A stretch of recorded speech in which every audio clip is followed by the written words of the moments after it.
पानीपत की दूसरी लड़ाई भारत के इतिहास की सबसे महत्वपूर्ण लड़ाइयों में से एक थी। यह लड़ाई अकबर और दिल्ली के हिंदू शासक हेमचंद्र विक्रमादित्य के बीच हुई। 1540 में शेरशाह सूर्य ने मुगल सम्राट हुमायूं को हराकर दिल्ली पर कब्जा कर लिया था। इसके बाद सूर्य साम्राज्य कमजोर होने लगा और हुमायूं ने 1555 में दिल्ली को फिर से जीत लिया।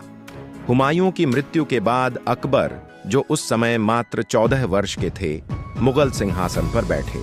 उसी समय सूर्य साम्राज्य के पूर्व प्रधानमंत्री हेमू ने दिल्ली और आगरा पर कब्जा कर लिया और खुद को राजा घोषित कर लिया।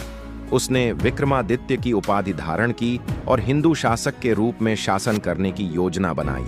लड़ाई का विवरण। पानीपत की दूसरी लड़ाई 5 नवंबर 1556 को हरियाणा के पानीपत क्षेत्र में हुई। अकबर के संरक्षक बैरम खान ने युद्ध की रणनीति बनाई। अकबर के पास अपेक्षाकृत छोटा लेकिन प्रशिक्षित मुगल सेना थी, जबकि हेमू के पास बड़ी और संगठित सेना थी जिसमें तोपखाने और हाथी शामिल थे।